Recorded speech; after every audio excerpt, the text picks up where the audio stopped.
back at it again. Episode number 2 of the week, but it's episode 44 overall. Bullheaded Podcast. I am here with Zoo and P-Bush. How you guys doing?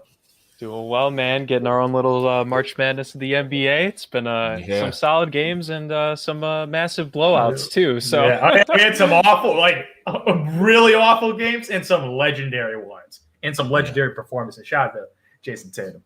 Yeah, definitely Tatum. Yeah. Tatum. Oh my God. He is a bucket, man. Tatum is the definition of an elite scorer. Like, he is what you would want as an ideal wing.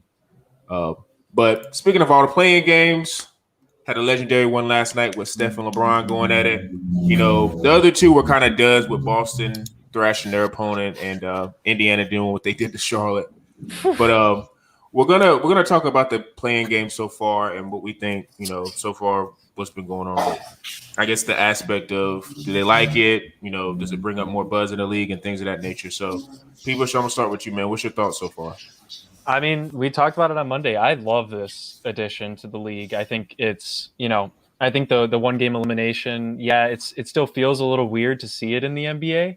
You know, we haven't seen that short of series since like way back when it was, you know, best of 5, right? That, you know, when things used to be best of 5, there was less games going on. But, you know, like we said, there were a couple games that I think we all expected to not be as exciting. You know, I thought the Hornets are going to do a lot better, but man, LaMelo and Rozier, man, they combined for 11 of 34 from the field. I mean, it was just brutal. LaMelo's assist to turnover ratio was a solid 1.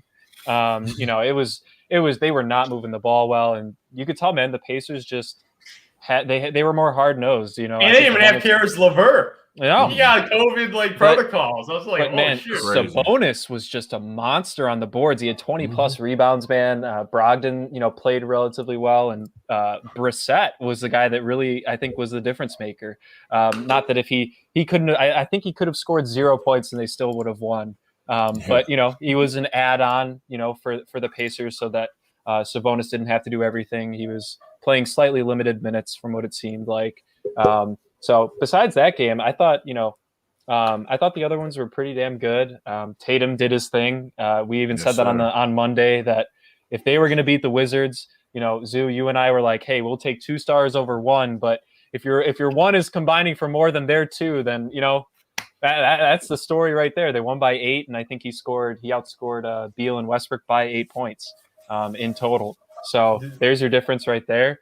And the games that stood out for me, I didn't think the Spurs were going to give them, you know, a decent run. You know, who would have thought Rudy Gay, Mr. Old Rudy Gay? I thought he was out of the damn league there for a second, and he comes in and he gives them 20. You know, parring it up with DeMar DeRozan, but Valanciunas, dude. He 23 and 23. 23, man. I told you, man, he can be a force to be reckoned with. Efficient, 10 to 16 from the field. Ja had a nice game, and Zoo, you better stop hating on those damn wing players on Memphis, because Dylan Brooks gave him 24. He was their leading scorer. He did. All right?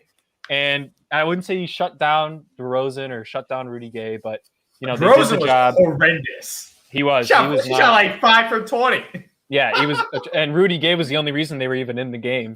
But you know, I think the Grizzlies, you know, they're a gritted out team, and they showed us that. And then we come to the God Lakers, man. You know, they're LeBron hitting that unbelievable step back 3 to take the lead with just under a minute left. You know, some controversy with the referees versus the Warriors. I know I was hearing that thrown around all throughout last night, but whatever, man. You know, you can't do anything about it. Wiggins did step up. I mean, he did. He had 21 in an efficient game. Curry, you know, probably, you know, I think he shot just over 50%. Probably should have shot the ball a bit more. But, you know, everyone else, you know, with no Oubre, and, you know, it was kind of a write-off there. And as Sean mentioned pre-production, man, the Lakers looked sluggish in that first half. So that was really the only reason the game ended up being as close as it was. But hey, man, I thought it was a great 4 games. I like how they're setting this up so far. And, you know, we still got 2 more to go. So once again, claps to Adam Silver. I love it.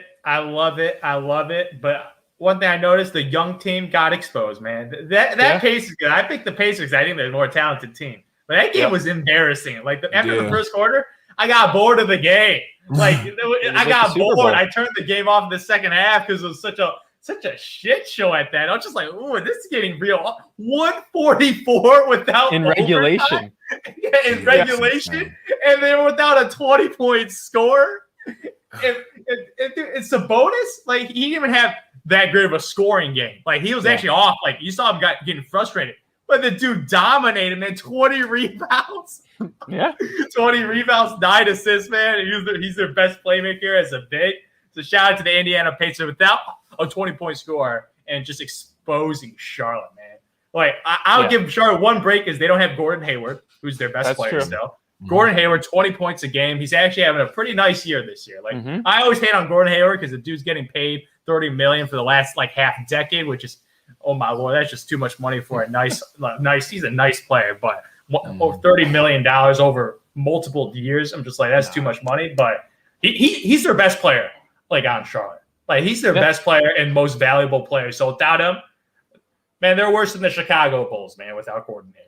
Yeah. So like Charlotte, they're not a playoff team. Indiana pretty much proved that. And let's see them tonight against the Wizards. But man, I got to shout out to Jason Tatum, man. And I got to hate on Russell Westbrook a lot more, man. Russell Westbrook. This is why I call the dude a dodo bird, man. Something about high leverage moments. The guy starts sucking. I don't get it. In the regular season, he runs around, gets his triple doubles. He didn't even get a triple double, man. Like it's this thing to get triple doubles every game right now. Play in tournament on the line to make the playoffs. One game against a Celtics team that just without their second best player, and he got outplayed by Kemba Walker. That was the most shocking part. Yeah, and Kemba Walker actually had a good game. 29-7. Yeah, I'm just like, where's this cardiac Kemba? UConn? Man, he's like putting on the UConn jersey right now, balling right now. And Russell Westbrook, the dude looked lost. He looked lost on the court, man. I was just like, he was complaining. Even the body language, like something was off about Westbrook.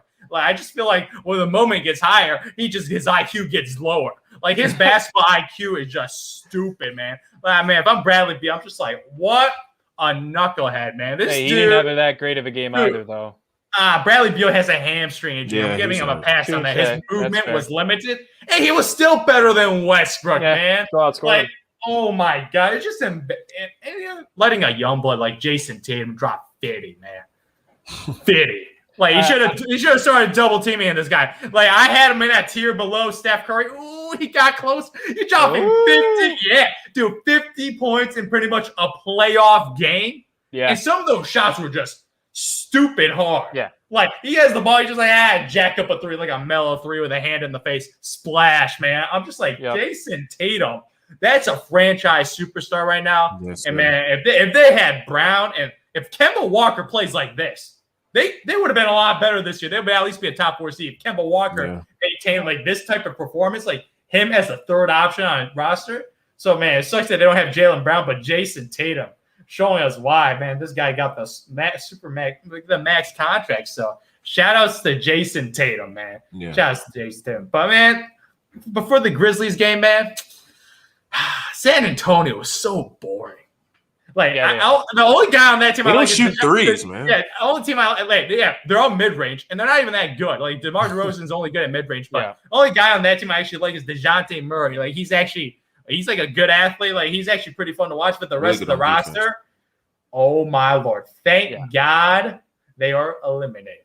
So they will have no opportunities for future playoff games for me to watch as an 8th seed. So I'm pretty happy they're eliminated. So between like the Grizzlies and Warriors, obviously, like. We regardless of who wins, we'll have a stud point guard in the playoffs, which I enjoy watching. But those Warriors, though, man, they almost pulled it off. They did. They should have pulled it off. Yeah. Like the reason they lost is because they started turning the ball over. Yeah. Like Steph Curry, Draymond Green. Horrible game. My Lord, dude's a turnover machine, man. Like he's actually a good passer because some of his dimes were pretty nice, leading the team in assists. But some of those turnovers, I'm just like trying to. It's too cute. he does, man. He's trying to like pass it all the cutters because obviously their offense is based on moving because they got a bunch of bums outside of Curry, so you got to get easy baskets. He had a lot of critical fouls too. Oh yeah, a lot of the screens. Like he always. And the thing about Draymond, he always complains about like the fouls he did, but like when they do the replays, like dude, you like stuck your leg out. You can't do that during a screen. You can't do that. Yeah. I still remember that big offensive foul call when you set that moving screen. I was like, it could have gone either way, but man, that was a major call. But man, oh man, LeBron James, what do I got to say about the king, man? The most valuable player of all time is LeBron James. I'm telling you, man, this dude is ridiculous, man. This dude should be in retirement, man. Like this guy in year 18 should be in the TNT booth in his post-career. But the dude dropping game winners, man, on Steph Curry. He pulled a Steph Curry on Curry, man. Curry was just shaking his head like, how the hell did he hit that? And nobody knows what everyone feels like. Yeah, it was a kick out. It was like a Robert Horry three, man. They're like, oh, Davis Caldwell-Pope just checking out LeBron's like, and it was a swish, man. It wasn't a bank. Clean. It wasn't a rattled in like Kawhi's three. It was a swish. Man, that was impressive. Like this dude, man, he had one of the worst games ever. Ever in the first half. And somehow he turned it around. Now he shot 6 for 10 the second half. Man, that's incredible what he pulled off, man. Props to him, man. Finally got LeBron James back in the playoffs, man. Hopefully he goes 0 dark 30 mil because I got him winning the title. But damn, the first couple playing games, man. There was some awful one. That Pacers game, that was awful. But it was very extreme. Good thing we got the balance of power. We get one awful one, and then you get the legendary Golden State versus Lakers one. So it all balanced out. So I'm happy as a consumer. So I mean, the funny thing is that if they decide to keep this format going forward, we're not going to have like a Warriors Lakers again in a play-in I don't game. think that's ever. It's going to go back down to. It's going to go back down to we got Charlotte. You might have maybe the Pacers, right? The Bulls, possibly. Oh yeah, some of these teams, right? We need these extra games to try to make the playoffs. So I'm interested to see, if you were to put the Bulls up against the Hornets in that situation, and let's say the Pacers weren't there, right? So it'll be interesting to see how it pans out if they decide to keep this, and how future years go. I think they will. If it works and there's positive reinforcement from both the players and the owners and the fans, obviously. But look, man, we got 2 more games. We got Memphis and we got Golden State. And I don't know. I might be. It's gonna be a close game, man. It's gonna be a close game because the Warriors, they're mentally. I think they're mentally drained from that game. Oh, exactly what I said on Monday. And Curry put on an epic performance, like another epic performance. Ooh, Steph Curry gets tired, man. He runs around on the court too much, man. He puts 100% of his guns in the game. So, man, against Ja Morant, Dylan Brooks for a couple of rounds, man. Ooh, Andrew Wiggins. Andrew Wiggins.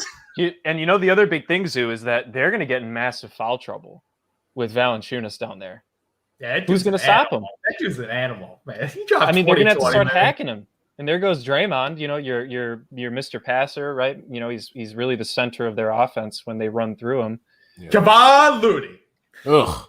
Oh my God, man! It's gonna be a long night. That's what you're relying on. It's gonna be a long night. Exactly, it's a very long night, or a very quick one. But look, man. I picked Memphis. I picked Memphis to upset the Warriors coming out of this game.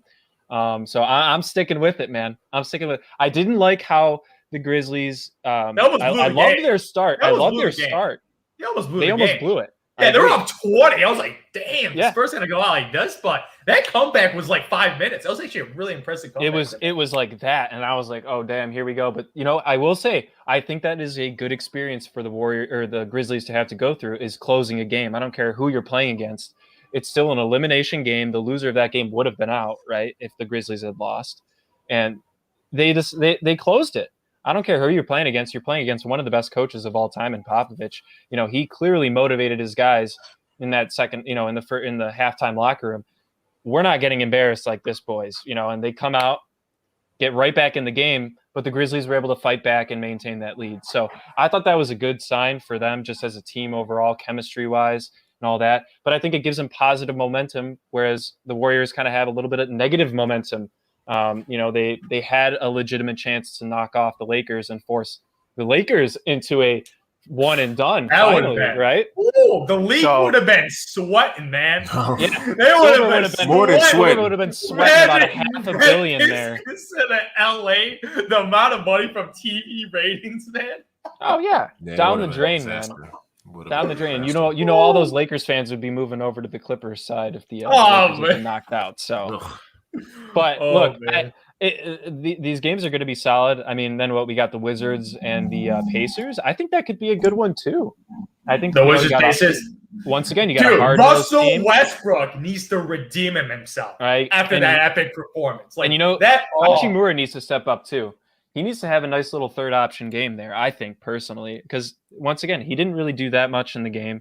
Obviously it was all on Westbrook just jacking up horrible shots almost the entire game, turning the ball over and all that. But if they want to make a difference, I mean, I'd say the Pacers are deeper. They have more options to choose from, barring any injuries or any aggravations of their injuries that are already there.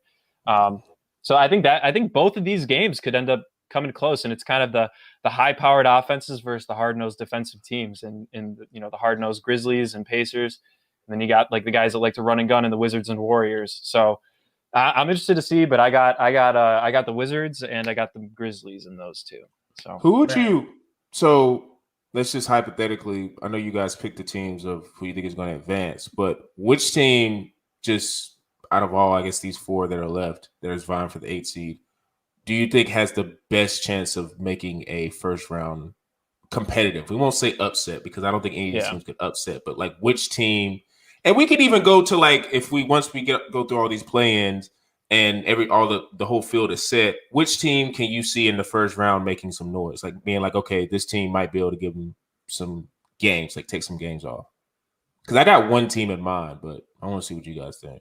Making noise? The only guy that's going to make noise is Steph Curry because everyone else is irrelevant, man. You look at the rest of the roster, Indiana Pacers, they might get swept, man. They might get swept if Indiana makes it as the 8th seed. And Washington Wizards, they might get swept too, man. They can steal a game. Dude, Russell Westbrook, this guy's an idiot, man. He's an idiot, man. He just, God, because like I was just giving him props at the end of the season because he actually finished really strong. His his turnovers went down, which something he struggled with. And the first game of a playing tournament, it looks like a bum again. I'm just like, what the hell happened? I thought he turned a new leaf or got a little smarter, but nope. Playoff time, guy gets revealed for what he is. So I like, come on, man. Regression to the mean, baby. He had hit eyes, and now he's back to close, and there's his average, man. Large numbers. It's bound to happen for Russell Westbrook. So yeah, the Wizards not making any noise. But low-key, the Warriors defense, very impressive. They look good. Dude, Draymond Green might suck on offense, but his defense is incredible. I'll give you Draymond in the post. Incredible, man. His ability to switch, his ability to rim protect as a 6'6" dude. Like until he has to play Valanciunas, man. I don't know, dude. Draymond, I give you that because something about Draymond plays good against AD because AD doesn't like physical guys. He don't like the post. AD just looking like a little punk, man. It's just like he can't post up Draymond Green. He's got like 5 inches on him. He can't post him up. That's but sad. Valanciunas is a big fella. Like 20 rebounds. Like, this guy's a grizzly bear out there, and man. 20 points. Yeah, I know, man. Like this guy's a rough rider. So like him against Draymond Green, just like, ooh, that's a physical matchup that like he might dominate a little more than AD. So like he likes the physicality. So, but the Warriors, because outside of that, the defense was bad impressive. Wiggins' defense. Wiggins was good against LeBron. I was pleasantly surprised. I think he was motivated by the fact that LeBron. Those are the two that stood out for me. I think that's Wiggins' defense. He's like a nice two-way player now. Like his three-pointer shot got better. He's a nice defender. Even like his defense, obviously he's always been an elite athlete. So I don't know if the Warriors could play defense like that and have Steph Curry be a one-man show. He can make it interesting, just running pick and roll against Rudy Gobert all day, and hopefully take advantage of that. Dude, I'm telling you, Rudy ain't leaving the paint. I think the one series that I think can get weird is the Clippers-Dallas series. Because if you look at it last year, what's his name? Kristaps he wasn't really that big of a factor in the series last year. Yeah. So for me, I feel like Luka has the confidence because he made that shot. He knows he can get his bucket at any time. Dallas, how they're constructed, like they're like off guards. Like Jalen Brunson's really good. Like people don't know much about him, but I had him in fantasy a couple years ago. Adam Stevenson, high school from Illinois, man. He killed Lakes. He went to Villanova, right? Yeah. I watched him drop 45 in high school in person, man. He destroyed us. He's ridiculous. A monster. I like him. And plus, so like, you know, and they have their obviously their big guys that I think can do some damage too. But, you know, the Clippers, they haven't been really good in, I guess, high pressure situations. So I think if any of those games get kind of close, it could get weird. And I think Luka just has the type of ascension to his game where he's going to be taking steps in the natural progress of what a superstar takes. So I think that series can get weird. I'm not going to really count the Lakers and, you know, Phoenix, because I mean, I know the seeding says that, but nobody looks at it as like, oh, the Lakers are this underdog. Yeah. They're the only favorite 7th seed ever, I think. Yeah. It's so hilarious. Out of whack. Yeah, so out of whack. So I think that's the one series I would look to. I would be really interested in the Boston Nets series if Jaylen Brown was healthy. Because if Tatum is bringing, let's just say he's not going to get 50 every game, but if he's getting 30, 35, and then Jalen's doing what he's doing, like it could make it kind of somewhat interesting, especially if Kemba brings something to the table. But that's kind of out of whack. So I think they're going to get swept too. But I think that's the only series, the Clippers and Dallas series, that I think could be a series that maybe could get interesting, especially if Dallas can get game one. I feel like any team that gets that game one, then it's going to be a lot of, you know, self-doubt. Because I'm a believer in Kawhi, and that's about it with the Clippers. That's it. I don't believe in George. I don't believe in any of their other guys. I know Rondo's with them, but I don't know. Kawhi's the only guy I could trust to give me a bucket.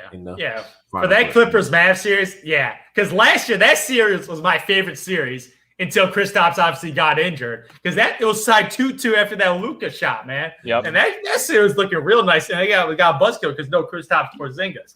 But man, I feel the Clippers this year, low-key team that might win it all this year, man. I agree. Yeah, this Clippers team is scary because everyone's sleeping on them because of what happened last year. Mm-hmm. But when people sleep on teams, because talent-wise, pretty much the same talent. Like you added Rondo, you got a Montrezl for Serge Ibaka. I think Serge Ibaka is a better basketball player because he can shoot the ball, he can shoot the three, and he's a rim protector. So he's a two-way player, unlike Montrezl Harrell, who didn't even play against the Warriors because the guy was such a was going to be such a liability. Poor man's Blake Griffin. He's a poor man's Blake Griffin. Like legit, because he's only a guy in the post. Early man. Like he's a paint guy. So, and his defense is just not that good. So man, that Clippers Dallas series, man. But I got Clippers in 6, man. Clippers in 6 over the Dallas Mavericks, just like last year. Even though, man, Luka, man, like something about Luka against Kawhi and PG, man, he looks like the best player. He looked like the best player last year. And Luka does that to everybody, though, I feel like. No, dude, what he did last year was legendary. Yeah. That was building the Luka legend. Like his playoff resume, starting off like that against 2 elite all-stars. I'm just like, God damn, like they need to get him a crime partner that does not get injured. They need Kristaps can be the guy, but the dude's always injured and he's 7'3", so he's gonna get injured again. Vooch. You know who would be really good with Luka? And I don't know when his contract up is Beal. He would be really good with Luka. Another 2 guard. I was talking about that a couple months ago, man. Luka Doncic with Bradley Beal, having a primary scorer along with Luka. Luka as the playmaker and Bradley Beal as the bucket getter. Yeah, like legit. Like they have some free agency money or they make some trades, man. Like they need to maximize this dude's prime, man, because he still has his rookie contract. So you don't want him thinking. Yeah, you don't want him you don't want him to think about leaving if you're not supporting him with talent. But man, and he's in a good franchise like Dallas. Like it's not like a small market team. It's a good center of the country. Yeah. It's a good program to be with. Like that's not it's not like he'd be chasing another. I mean, unless he has his sights set on I don't know, Chicago. Yeah. I don't know about Chicago, but I think maybe the Knicks. He could be eyeing. Yeah, like maybe one of the big cities like New York, LA. That'd be the only 2 teams. Like if I went in Dallas, I would, or Miami, because Miami I think has got a lot of money open. But I think they're kind of trying to They might have Miami. They might be trying to target somebody else. That's my upset, man. That's your upset. I got. Not necessarily an upset, but I think that's the series I'm looking for. Miami over the Bucks again. So we have history repeating itself. Oh, this is by far one of the most intriguing matches because it's also a rematch. It's also a rematch from last year. It's also a rematch, and I love the Drew. We've talked about Drew Holiday all the time, but I love that addition. He's clearly made the Bucks better, more legitimate. I think of a threat in the playoffs. But man, they just got unlucky that the Heat could not pass either the Hawks or the Knicks. It would have been so much easier. It would have been so much. I don't give a damn how hot the Knicks are or how hot the Hawks are. They have no playoff experience. Whereas the Heat are coming off one of the greatest finals runs in recent history, in my opinion, and almost pulled off one of the biggest upsets in the finals. I mean, they went 6 games, where I don't think a lot of people did, except for myself, maybe.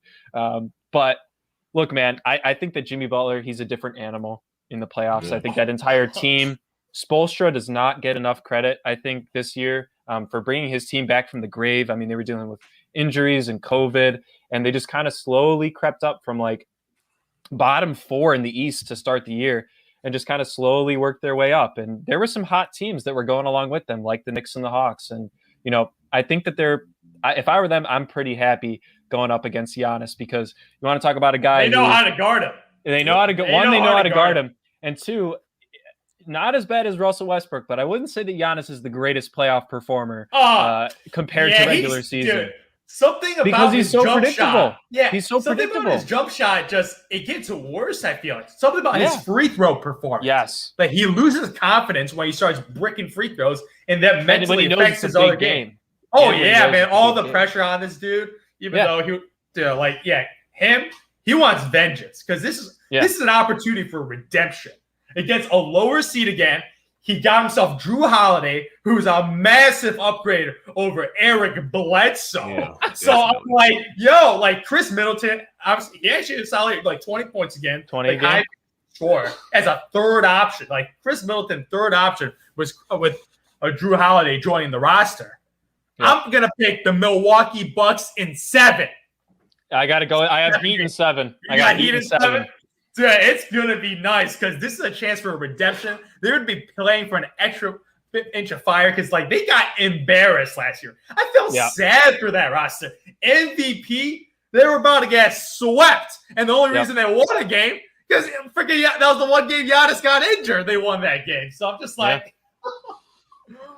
think Giannis is not. He's just a really intriguing player because he's just not a skill guy.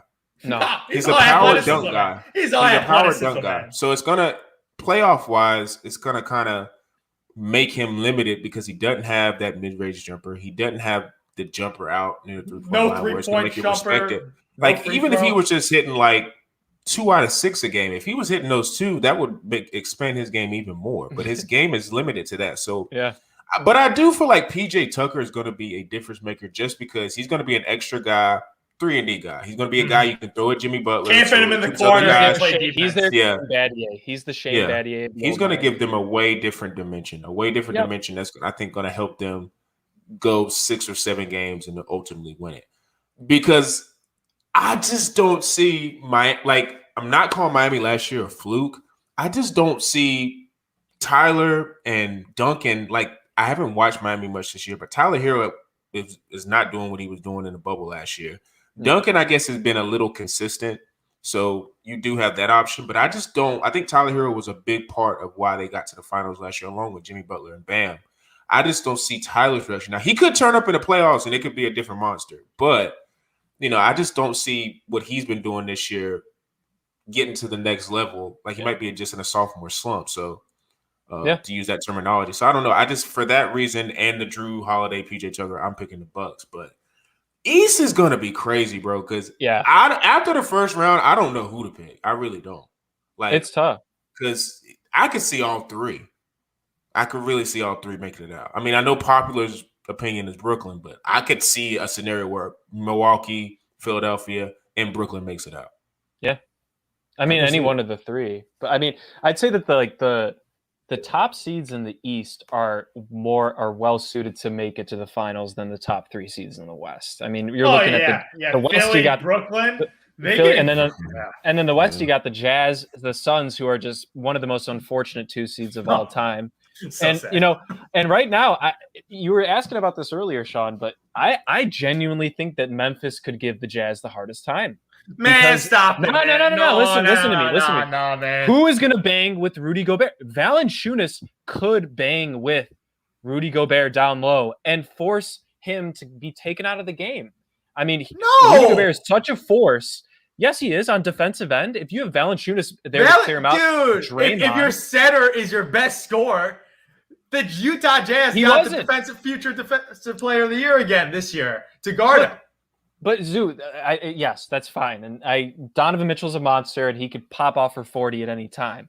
But I'd take consistency. I mean, I'm not saying the Grizzlies will win the series. I think they could force 5 or 6. That's at best case. 5 games if lucky. Best case scenario, 6 games. Best case scenario. I think they would force 5. I would, if they made it. I think I would bet that they would at least force 5.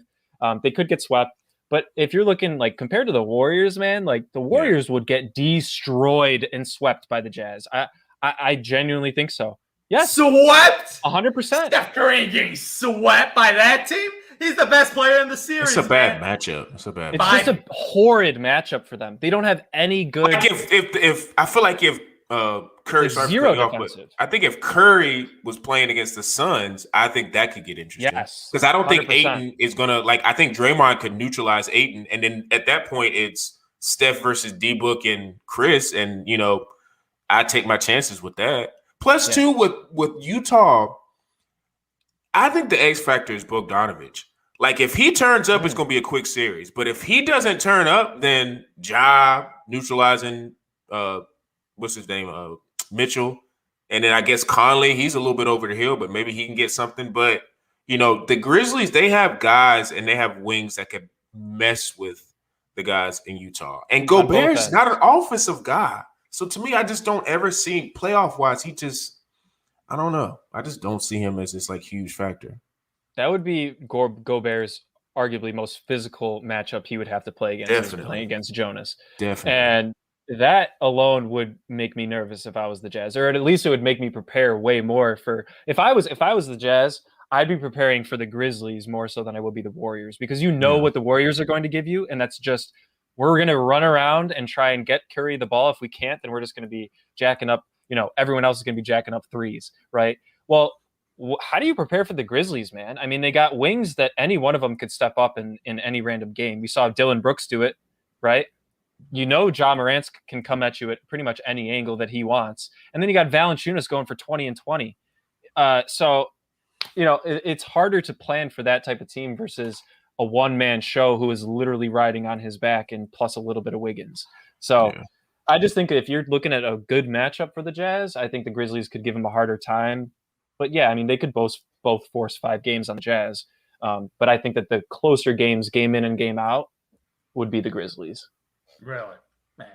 I don't know. Utah Jazz, one of those teams as a number 1 seed.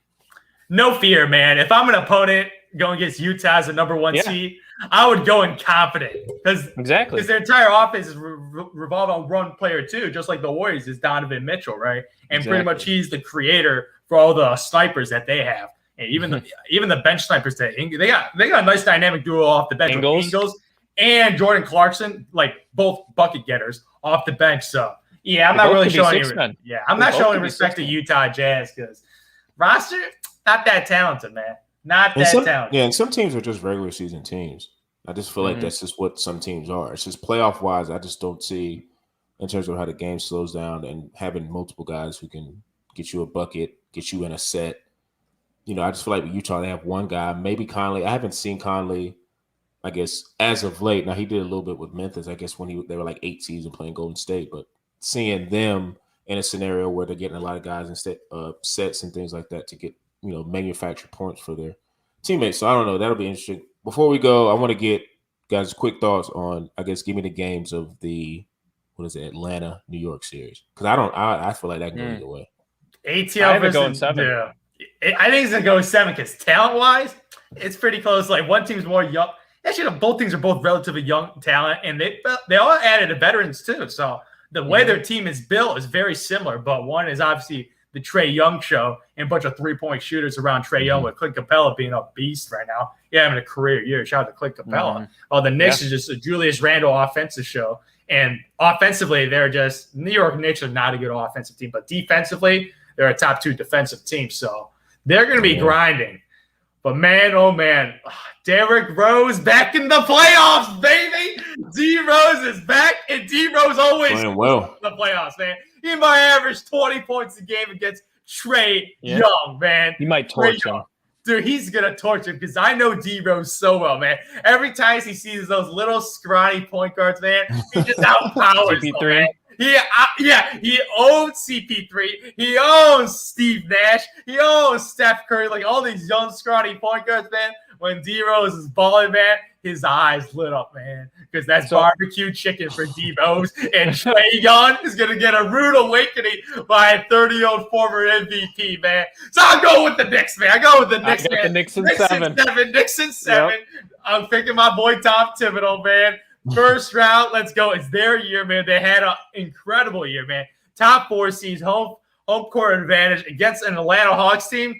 I'm surprised. I'm telling you, I'm surprised they made it to the 5th seed, man. I am too. Like Nate McMillan. Over the Heat. Yeah. Nate McMillan, what a hell of a coaching job, man. His former coach gets fired. He takes over. They're a beast. They start winning immediately. So I'm just like, Jesus Christ, they adapted quickly. But I got to give it to the Knicks, man. Like, oh, man, it's going to be tough, though. Because offensively, they're going to struggle at times. And the Atlanta Hawks is just a nice three-point shooting team. So, but if the Hawks are cold from 3, man, they're abysmal. I feel like that's the whole league. I feel like if unless you have a guy like LeBron or like a bona fide superstar who can get you buckets all over the floor, like I feel like a lot of these teams, how they play is a 3-point shooter. So if you go cold from 3-point, you're going to lose the game. That's what it felt like last night when the Lakers were playing the Warriors. Like the Warriors were hitting shots, and it's like once you get up 12 and you start hitting shots, pack it in because you could match them and they're still going to be up by 12. Doesn't matter because the 3-point shot is the neutralizer. I guess to just be different, I'll pick the Hawks. Because maybe I think too, Trae's motivated by Luka. I think him and Luka are always joint to the hip. So I think he's so competitive that he's going to want to, Luka had his coming out party last year in the playoffs. I think Trae's going to want to try to match that. But it will be tough with the Knicks defense because, like you say, they have Julius Randle on offense and a couple other guys. But defensively, they're not going to let you just dance on that perimeter and shoot. So I think it's going to go 6 to 7 games, but I'll just pick Atlanta. Plus, too, I'm interested to see how what's the guy? He came from Sacramento. Cannot remember. He's like the shooting guard they got in a trade. Can't remember his name off the back. I think it's Bogdanovich too. Bogdanovich. Yeah. He definitely might be a candidate for a guy that could get buckets too for the Hawks in the backcourt. So interested to see how he plays and all that. Pat, who do you got? I got the Knicks in 7, man. Knicks in 7? I just like I'll in a game 7 I'll always take the defensive team. Yeah, that's how I always like to play because you're tired. Who wants it more? And I'll take the grittier team, and that's the Knicks, man. Tom Thibodeau grinds his players down to the bone, man, and he does it for a reason because of those possible situations. And so I think the Knicks would, even though they're both extremely inexperienced, I'm going with the more experienced team just based on coaching alone. Yeah, so that's a tough series to pick because I think that's a true pick-em series because the talent is very similar. Very similar. But on the West, man, Denver Nuggets versus the Trailblazers, man. That's a hard game. I don't know about you guys, but I think that's a hard series to pick. Because obviously Denver without Jamal Murray, that's going to hurt in the playoffs. That's what But the Blazers, I don't love the talent. Like, I think they're slightly more talented than the Nuggets, but the Nuggets are just winning without Jamal Murray. Like he was an issue, man. MPJ has stepped up as the number 2 option. And looking at talent level, like MPJ versus CJ McCollum, and they're in the same tier now. Like MPJ jumped a tier level right now. But I got to go with the Trailblazers. Yeah. I'm going with the Trailblazers. Wow. I think it's going to go. I think this go 7 games. 7 games. This is going to be one of those grit and grind games, man. They're going to beat each other up. Nikola Jokic is going to be a monster. Like even against Nurkic, man. Like Nurkic, man. Nurkic's a big dude. That's a big dude. And he's finally healthy. He's healthy as for now, but yeah, the Dame Dollar, man, losing the first round against a team without pretty much his primary option, it would have been Jamal Murray. Without that guy, like, you got to win the series. Like, even though you're the lower seed, I think you're more talented than the Denver Nuggets. You might be more talented, man, but I'll take Denver Nuggets. I'm going Nuggets in 7, man. Nuggets in 7. I do think this will go 6 or 7. I'm leaning a little bit more towards going the distance. Look, man, Jokic is so level-headed that I just think nothing phases him. And I've never really seen a player like that. I mean, I get, LeBron, like, yes, he can do it whenever he wants, but he expresses like all this emotion, right? And he gets in your head. You don't know what's going on in Jokic's head, man. It's almost like clutch, the Michael man. Jordan. He's clutch, man. It's almost really like you just don't know what's going through his head. So you're like, well, I can't really mess with this guy, mentally. So he's just going to get his buckets, man. And I think MPJ is going to average 25 in that series, man. I think he's going to average 25. That's the key. He's putting up 25 a game. You watch out. He's stepping up because he's going to have a nice little – you want to talk about another guy that needs a coming out party. A lot of people forgot how hyped he was, back when he was at Mizzou. Yeah. And even prior in high school. So he's got a little something to prove. Yeah, light-skinned Kevin Durant, man. There's a reason why he's complex KD, man. Guy's real, man. So he's got a national stage right now, and he is the number 2 option on that team. So I got the Nuggets in 7, man. I got the Nuggets in 7. Man, Michael Porter, that's a good thought because Michael Porter Jr., man, he has an ability to drop 40. He could. Like, easy, because his jump shot is so smooth and he just scores so effortlessly. And like, the guy's a 6'10" forward, like a 6'10" swing guy. I'm just like, yep. What a shame, Bulls. What a shame. Yeah. I think MPJ is going to be the difference. My reasoning for why I picked the Trailblazers is because I just believe in Dame and CJ. I just think their dynamic duo of them scoring, like, this is going to be too much.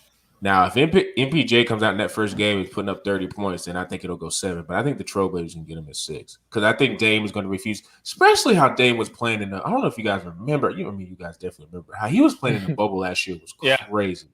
Like, I don't know if that was just because the bubble and it just lifted a lot of people up. But, man, if he comes in playing like how he was in the bubble last year, they might get them boys out of there quicker than that. Because Dame seems like I think Dame also looks at this situation as like, okay, I see a team that I know we kind of on paper have an advantage right now because they don't have Jamal Murray. So I think he's going to try to go for blood. He's so underrated. Like, he's not Steph, but he's right there. He's got the same logo shots. He's creative under the rim. He might not be as flashy with the handle. Yeah, but his long ball 3 is more effortless. Is more effortless than Steph's. He shoots it more like a traditional 3-pointers. His long range balls. He really does.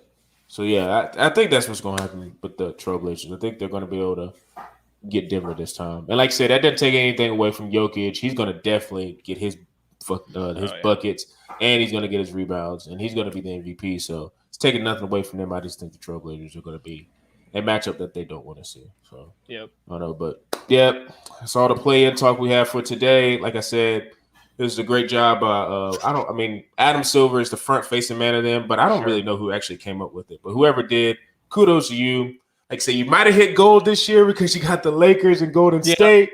So we're going to see. Like you say, we're saying it's a good job now, but for years to come, we're going to see how this really plays out and the teams that are going to be involved and things of that nature. So as usual, you guys make sure you subscribe to our Instagram page, bullheaded_pod. Got a lot of content, especially with the play-in. I know May's kind of a slow month, but playoffs are picking up. NFL's still a big deal for you guys that are out there looking up.